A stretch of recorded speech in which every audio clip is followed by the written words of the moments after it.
This is Crazy Damn Canadians, and this is episode number 5. And I'm really excited for this episode because our guest is a good friend of mine. His name is Mark Neudorf, and he's on the management team at a local dealership in Prince George called Wood Wheaton. And in our last episode, we actually filmed one of his good friends and my good friends, Don Willamont. And that conversation was really focusing on the hunting community and conservation and how hunters can be conservationists.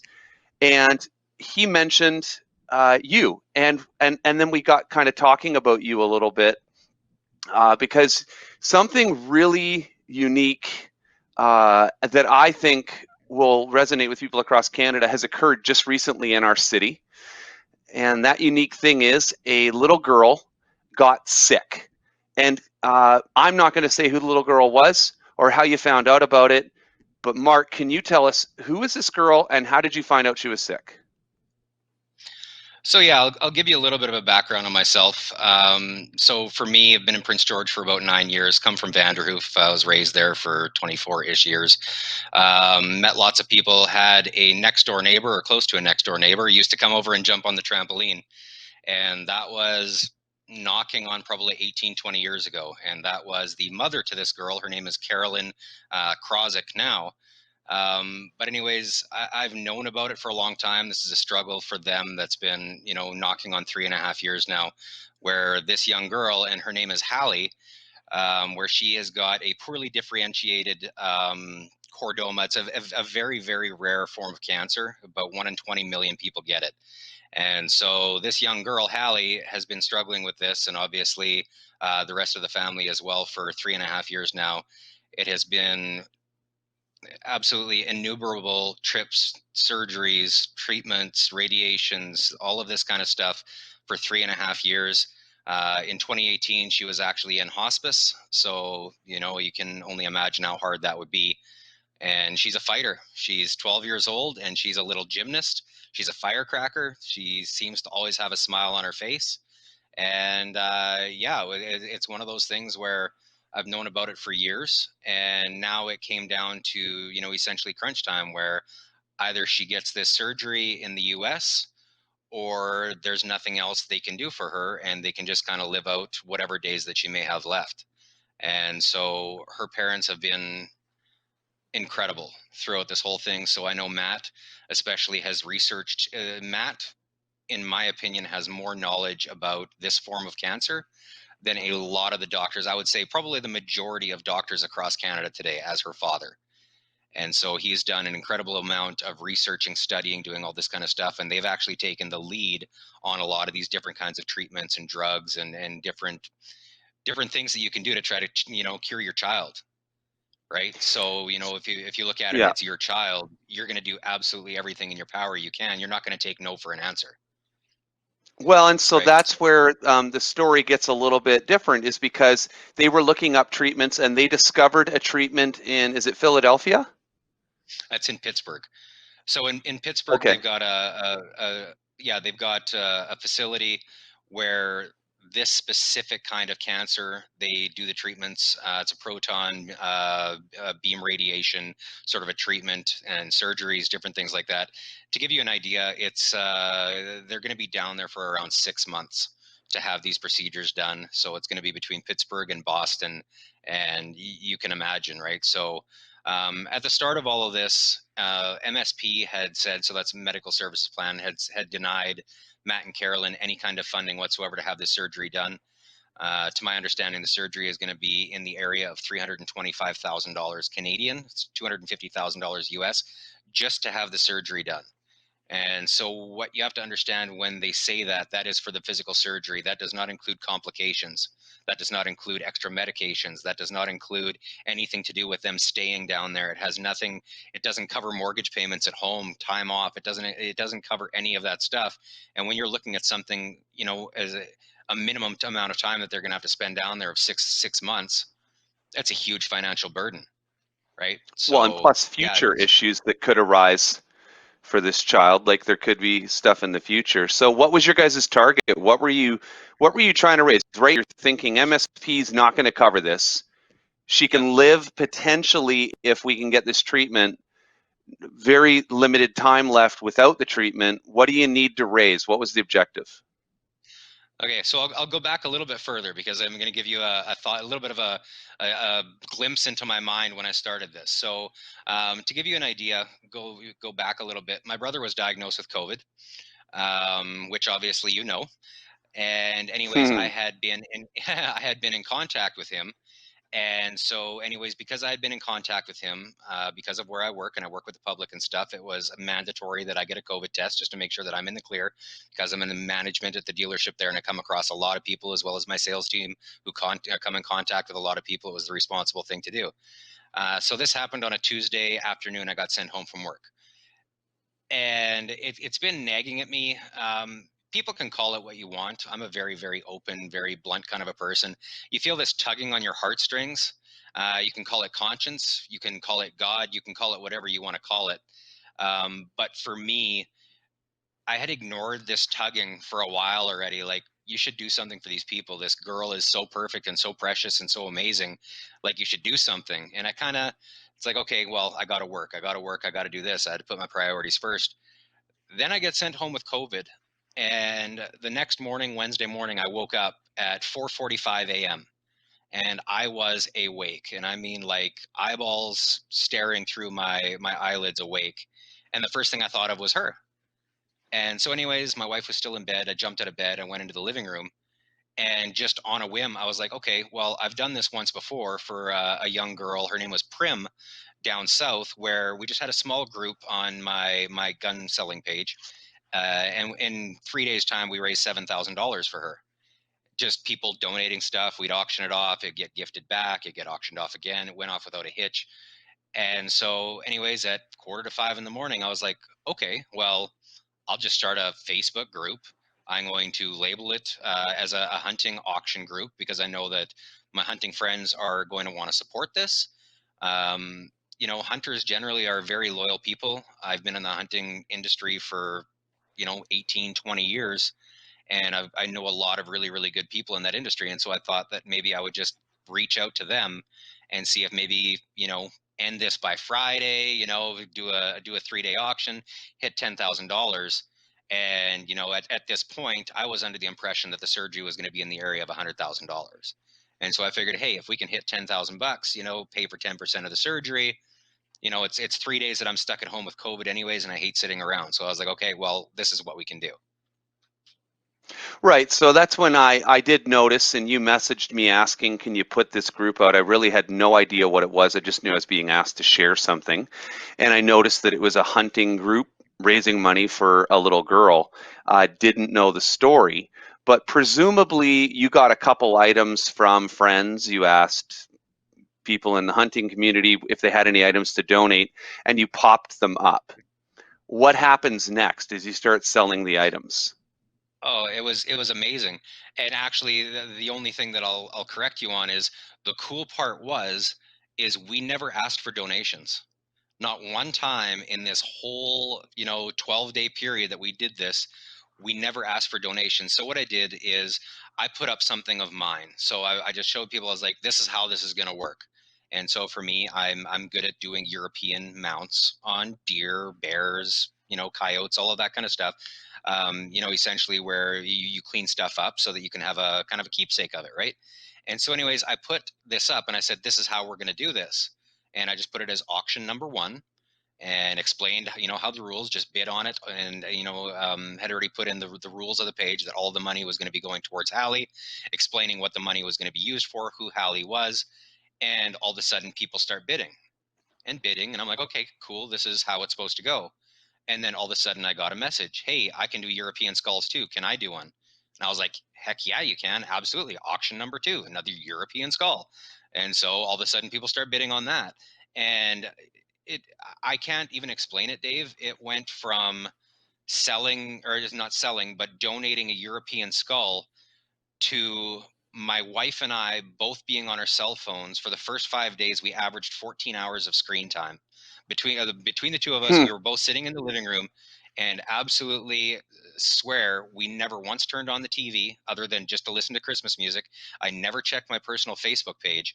And for 5 days straight, we were on our phones sitting next to each other for 14 hours a day because we could not keep up with donations. There were times where both of us were on donations trying to post stuff to auctions, and both of us were slammed, and we had 20 in queue. And So how did it people end up snowballed paying? so fast. So what I did is, because we didn't want to go through GoFundMe, I'm not trying to, it definitely has its place and it's awesome and all that kind of stuff. I didn't want anybody to get a chunk of this money. And so what I Yeah. did is I drained one of my personal accounts, and every single penny came directly to me. So that's a huge responsibility when you're talking about hundreds of thousands of dollars, which at this point, to be fair, I had no clue, right? I was hoping to hit $10,000 Yeah. in 3 days, right? So it Yes. was one of those things where it's just crazy. So we're going to get into Absolutely some of the phenomenal. we're going to get And into some of the stories of the different things you did. But as you started raising money, right now you're raising money because you've got this multi-$100,000 bill, $350,000 bill to get the surgery, and then something happens as the hunting group blows up and it starts getting all of this attention on the auction. What happens with the government? So, just to back it up, so Wednesday morning I decided to start this group. To give you an idea, it's probably the first time that I've talked to Carolyn or Matt in 18 years. So it's not like they're, long lost friends or whatever else. It's somebody that I had a soft spot for growing up and stuff. I've never met Hallie myself, but we made such an incredibly fast, strong relationship that started Wednesday morning when I opened up this group, because I actually opened up this group without talking to either one of them. And so I haven't talked to them, like I said, in probably 18-ish years, somewhere in there. And all of a sudden it starts blowing up. And so I was like, okay, maybe I should reach out to Matt and Carolyn and just let them know that I'm actually doing this for them, so that when they get questioned, they're not like, hunting auction for who now? Right? Especially considering I spelled their daughter's name wrong in the heading and couldn't change it for 29 days. Oh, oh no, Yeah. So that's the anyways, yeah, best. it really was the best. Well, yeah, I spelled it the way I thought it was, and I was like, well, I can edit it, and so I go out, figure out what her name is, or how to spell it, go back in there, and it says, well, because you just changed one group's name, you can't change it again for 29 days. So it kind of stuck. can, So can we anyways, talk yeah, about we went. Go ahead. some of the auction items that were actually donated from people across the nation and beyond? Because from my understanding, there are some pretty amazing items that were donated. And what is the total amount of money raised to date right now? For sure. So actually, right before I came here, I did it specifically because I made two promises when I started this group. As the money started to flow in, I promised Matt and Carolyn that they would be the first people to know, and I promised our group, that they would be the second people to know.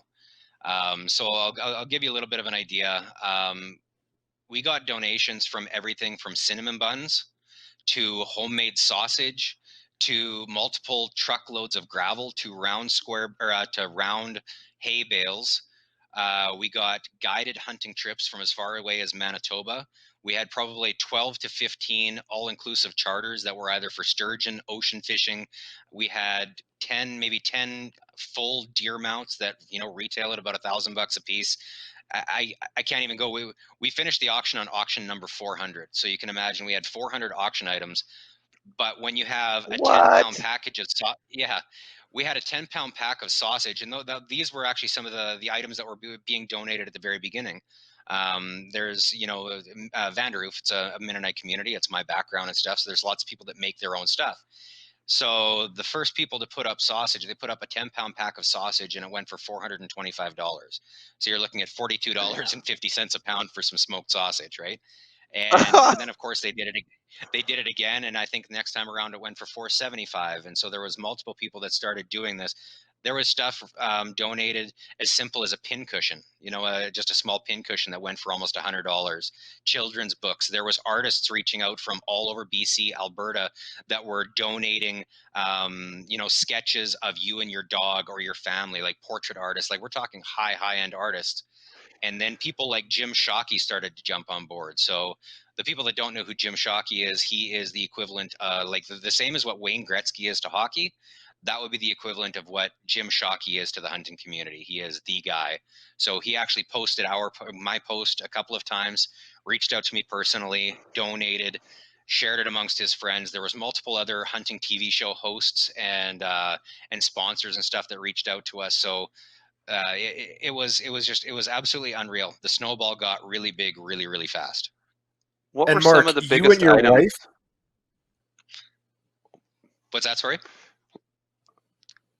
You go ahead, Scott. Scott. We gotta always gonna learn this. This is the first time we're using Zoom now to meet, COVID safe, separate, and so there's that slight delay where normally you'd hear someone start talking, but because of the delay, that's the technical challenge. Go I ahead, just wanted Scott. to I just wanted to compliment your wife and you for managing all 400 of these auctions, because even managing one auction on social media can be a full-time job, but to do 400 is absolutely Yeah. sensational. Yeah, and as we plodded along, I did about the first 100, and then I wanted to rip my hair out and stop dealing with people. No, I'm just kidding, but I did want to rip my hair out. Um, we started to streamline stuff, and so in the way that it worked, my wife and I worked from our home. My sister Kathy was there with us from the very beginning. She worked from home. So Kathy's job was to write down in handwriting every single auction, the auction number, what was donated, who donated it, who the contact was for who donated it. Because if a company donates something, you still have to be able to reach out to them via Facebook. So we had to have somebody we could tag with, the winning bid and all of that kind of stuff. So we learned to streamline the process after about the first 100 auctions. And so what would happen is we were getting dozens and dozens and dozens of requests to donate stuff. And I taught my wife this really cool thing on iPhones where you can do the quick text. So all she had to do is hit QQ, and it would automatically spit out this whole long spiel about how to pay for stuff, or how to, put your auctions up how to explain your descriptions and stuff like that, what we needed to actually post an auction item. So that was probably the most time consuming part at the beginning, was the fact that somebody would send a picture and say, I want to donate this. Well, what I was doing So at the beginning, because I was thinking it wasn't, going to be that many people, I would take the picture and then I would write my own description for it. And as time started going on, it just you just couldn't. So Tally had a message preset. yeah. Any donations went to my wife. I had a preset thing on my phone that automatically kicked them over to my wife, and explaining all that they needed was an item description and a couple of pictures and who they wanted to tag in the post. And then it was my wife's job to actually physically put them up on Facebook. And so going back a little bit more, just before I forget, there was 5 of us in this group, in this admin, running this page. So it was me, my wife Tally, it was my sister Kathy Martins, it was Julie Hodson in Vanderhoof, as well as Teresa Phillips. So 2 of those ladies, Teresa Phillips and Julie Hodson, I'd never met them before this group. They started to show interest in the group. They reached out to me and they said, "Is there anything we can do?" And I'm like, "We're absolutely slammed. We can't keep up." And they took the reins. We made our own little group sort of a chat, and we learned how to streamline and how to work together. Otherwise, there's no way that we could have pulled this off without all of them. So one thing I want to cover right now is the fact that as you were doing this, the government actually stepped in and reversed their decision. They weren't going to cover any of the surgery, and now they That's right. said we will cover the surgery. What point in the auction was that occurred? For sure. And sorry, I kind of lost my train of thought before. So Wednesday morning, when I was talking to Carolyn, she started crying. I was talking to her, and she said it was her 3rd appeal to MSP to have this covered. They had somebody in the higher up in MSP. They had, their doctors fighting for them to get this covered. And while we were, getting this auction going, and it was just kind of starting to take off, she informed me that MSP had made their final decision. They were not covering the surgery. And so this was Monday, I want to say Wednesday at around noon, the opening day of the auction. I believe it was the following Tuesday. So it would have been 6 days later. I want to say it was the Monday or the Tuesday. All of a sudden at noon, they got a random phone call saying, this is MSP, and we've decided to reverse our decision. So people can draw their own conclusions. It went on global news. It went on CTV news. It was mentioned in the House of Commons. It went across Canada. It went into the U.S. We had donors from out of the U.S. and stuff, right? And so people can draw their own conclusions as to why or how it was reversed. But to me, it speaks measures as to what a group, like the majority of the time we were running this auction, the group started with 100 people. It's now sitting at about 5,000. But the most amazing part of this whole auction for me was the fact that we had 11, 12 days with 5,000 people in our group. There was not one negative word. There was not one mention of Trump. There was not one mention of Trudeau. There was not one mention of COVID, because any one of those things, you bring up any three of those topics, there's a side for and a side against, and all they do is fight, right? And it was Yeah. unreal to see 5,000 people all pulling the rope in the same direction, and it was miraculous. It was just a modern day miracle to see that happen. What you just said there, Mark, resonates with me so much because there are so many beautiful things that can happen on social media. And your story exemplifies it perfectly. But too often I find social media is just lambasted these days with negativity and pointing the finger saying it's a time vampire and nothing productive ever happens. And all people do is go on and argue, and there's nothing but critical comments and feeds. But there's stories like this that manifest that really do show the positive and amazing side of what can happen on social media with people working together. No, I absolutely fully agree with you. So, Mark, you there was a couple different things that were mentioned to me that I really think people should hear. Specifically, there was stories like the Blue Jays bat, I think it was. Can you tell me about that? Absolutely. So it's my understanding. Well, I know that Hallie was in hospice. I think it was probably somewhere around that time, maybe a little bit earlier. Here's this bald-headed little, I guess at that time, probably 10-year-old girl, and they got flown to Toronto. They got to meet the Blue Jays. She's got pictures with Aaron Sanchez and a couple of the other Blue Jays, and they gave her a bat and a ball as a memento, and they signed the bat and the ball. So there's some really, really cool pictures of her holding the bat and the ball, with the Jays and with all of that kind of stuff.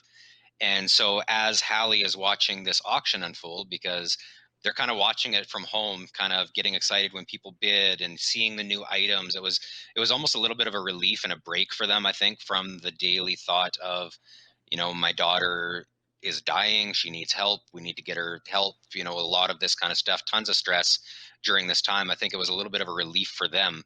um, but because of that, all of a sudden she decided she was going to go to her mom and say, "Hey, mom, like I want to help too." And so she had asked her mom if she could donate this baseball bat and this baseball signed by the Blue Jays. And her mom reached out to me and she said, like, "What do you think? Like, is this appropriate? Is this?" And I said, "Absolutely." I was like, let's throw it up there. It's her fight too. It's a huge part of it is her fight, and if she wants to donate and she wants to contribute and she wants to help, absolutely. And so I put it up as post number. Okay, so I guess there's 401 auctions. I put it up as post number 777, and labeled it with a bunch of hearts. And it's a bat and a baseball. And like I said, this is still relatively early on, and so I had no idea what it would bring. Two, three, four, $5,000 is what I was hoping. And one thing you have to understand, and I'm not ashamed of this at all. It was a huge highlight. I bawled all week long. Like I sobbed and cried. And when this post came up, it was essentially tears from the time that I pushed the submit button until the bid finally closed. And every time somebody would bid, all of a sudden it was at 1,000, 2,000, and then somebody would up it up to 5,000, and it jumped from 5,000 to 8,000 to 10 to 12 to 15,000. $16,000, and it was sitting at $16,000 the night of closing, and then it went up to 17,000. Then it went up, and it was two people that were bidding on the bat and the ball. And anyways, they were kind of going back and forth and back and forth, and everybody's cheering them on. The atmosphere was electric. It was unreal. There were people crying, like admitting, I'm sitting here crying. And what ended up happening is the auction closed at midnight, and so the final bid was $23,000 for the winner. And the next morning, the person that was also in the hunt for this bat and this ball, they had apologized because they had fallen asleep, and they matched the $23,000 bid. And so that bat, I get goosebumps like right now, straight up goosebumps. That bat and ball brought in $46,000, and the bat and ball stayed with Hallie. Yeah. Wow. Yeah. And Uh, the amazing part about a lot of this was the fact that these aren't coming from ridiculously rich people. Were these people, maybe in the wealthy category? Sure, some of them. I would say probably 90% of the people in that page were your average working folks. But you know what? They didn't mind sacrificing one or two paychecks, knowing that they've got another, 5,000 paychecks to make before they retire. They didn't mind sacrificing one or two of their paychecks so that they could be a part of this cause. There were people that would reach out and say, "Hey, like, I don't have any money, but what can I do? What can I donate?" We had one donor that was in this position. They didn't really have anything to donate, but they wanted to contribute. And so they went and they bought a couple of bags of chips, a couple of pops, a couple of little snack things, whatever, and then made a homemade Kaiser. And they posted that as an auction, right? And so for me, I was super excited. I was like, I don't care. You give me anything. You give me a twice chewed bubble gum or something like that. I'll post it. I don't care. And so, anyways, I threw this up there, and I believe it went in the area of $575. But it yeah. wouldn't have, See, that's it wouldn't have, that's it wouldn't have incredible. gone that if it wasn't for that thought, right? And so it was just the thought of somebody at pricking their heart, like I said, that tugging of the heartstrings, and it happened to so many people over the same time. And the amazing part about all of this is, yes, absolutely, we're helping to give a child the best possible chance they have at beating this. But you know what? The blessing for the people that donated, the blessing of the people that bid, the blessing of the people that just liked the comments and made their own comments. The blessings that they received out of this was, I'm telling you, it was absolutely out of this world. And I got hundreds of messages of people testing to strictly to that. Yeah. So what happens next for this little girl? Like, do you have any updates on what's going to occur now as the end result of what you've done? And Absolutely. So first and foremost, right now is it's going to be the surgery, and what a lot of people that didn't understand kind of the urgency behind this. The problem was when I started this auction, and MSP at that point hadn't stepped up, I guess you could say. Um, they had to come up with this money before they were allowed to book the surgery. So it's not like, okay, I'll book the surgery, don't worry about it, I'll have the money by then. It's like, no, you're going to pay for the surgery, then we will book you a day. And so it's not like, we had tons and tons of time to do this. That's why it's so awesome that MSP stepped up, and I'm glad that they did. The money that we raised is going to be huge as far as taking the stress off of them while they're down there for 6 months. But for me right now, we closed the auction. There's still, some items that were, that we still got to square up and stuff. But what we've done is we've told people, hey, if you still want to give to this cause, if this is still something that you feel on your heart, this is something you want to do, donate to. I promised the parents that I would not close that page until there was absolutely nobody left that wanted to donate. And so what we have been doing is anybody that wants to donate, we're placing them all kind of on hold. And if there's enough of them to do an auction on Saturday, Sunday, whatever day of the week it is, we will run them all through, and I will do this every weekend for as long as people want to donate stuff. That's absolutely that's amazing, amazing. Mark. Is there an opportunity for, say, if people don't have an auction item or have the creativity to go and find one, can they just send cash to you or to a certain link right away to make sure it gets to Hallie? Absolutely. And so what we did there again is I honestly I can't explain it. Like, I know that I've got quite a few connections, and I've got a lot of close friendships and people that will vouch for me. But the fact that people were willing to send me insane amounts of money to my personal account was very humbling, and it was fantastic. It was absolutely amazing. So yes, there is still a GoFundMe page that's open. There's certain credit unions that have a fundraiser account specifically for Hallie. um, but yeah, and please, keep giving. So what we've decided, all of this money, every single penny, and I think this is important for everybody to understand and realize, um, every penny of this is going into a trust.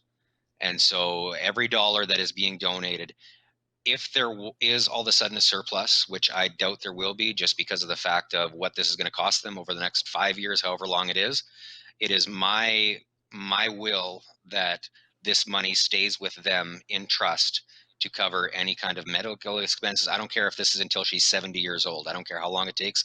This family has suffered for 3.5 years and has had to try to come up with funding to and from Vancouver for 3.5 years already.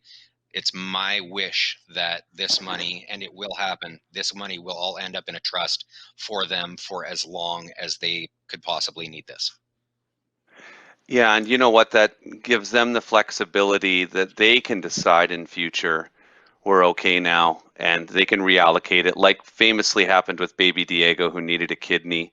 And that's the only other time that I know of in Prince George history where this kind of money was raised for a kid who was sick. And the extra money from that story became BC Friends of Children. That would be a great, actually, podcast episode in future on something exceptional that happened. But we've got the new version of it. And I think that was a powerful story. And I think that's something that is going to be fantastic for people as we go through this whole process of people being stressed out and anxiety and mental health. Mark, what you did is exceptional. What the people who did it with you is exceptional. The fact that it's the hunting community, which gets hacked on a little bit by some segments of the population, makes it even more exceptional because it's all around just a very unique story. And I just want to say thank you so much for sharing it. Yeah, no, absolutely. It's been a pleasure, and it's one of those things that I like good news, and so it's something that I wish we would see a little bit more of in this world. A little bit, a little bit more love, a little bit more generosity, maybe a little bit more long suffering, a little bit more patience, a little bit more understanding, and a little bit less of me. And that's the whole thing with this. Is for me, I just had an idea. There's been a lot of people that have reached out to thank me, and I've appreciated. I genuinely have, but it's not me. All I did was have an idea, and I put it up in Facebook, and the rest of the people carried it through. And so you got an incredible amount of support and stuff. That's what it was. So for me, it was just a little bit of an idea. And you did ask. That's why I was kind of looking away here for a second.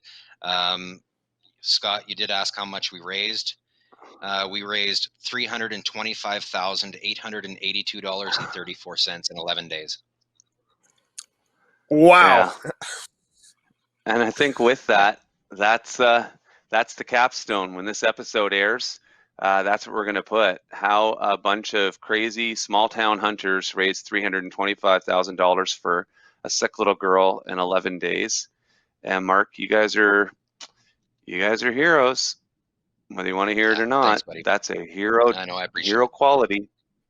Yeah. And No, I appreciate And that. so a humble hero, to say the least. Very humble, Mark. I feel like we should rename this episode of the podcast Crazy Damn Heroes, because, Mark, it's just exceptional what you've done, and incredibly humble about it, too. Over $320,000 is truly remarkable. And you're right when you say this is what the world needs right now, is more stories like this, more kindness, more generosity, more teamwork, more working together for a common goal. And what you've done for Hallie and her family is something that should be recognized by a lot of people, because my hat's off to you. And it's just a very heartwarming story to hear, especially around this time of the year during the Christmas season. So Thanks, as we Scott. wrap Thanks a lot. this episode up, I would like to say anybody listening, because we're going to try to push this story out so everybody hears it. If you are listening to this story and in your community there was another situation like this, please reach out to us. You can personal message me, David Mothus, Mothus, on Facebook, because there's no other Mothuses in pretty much the whole planet. So I'm easy to find on Facebook, and tell us you want to tell us your story so we can get these kinds of stories out to the rest of Canada.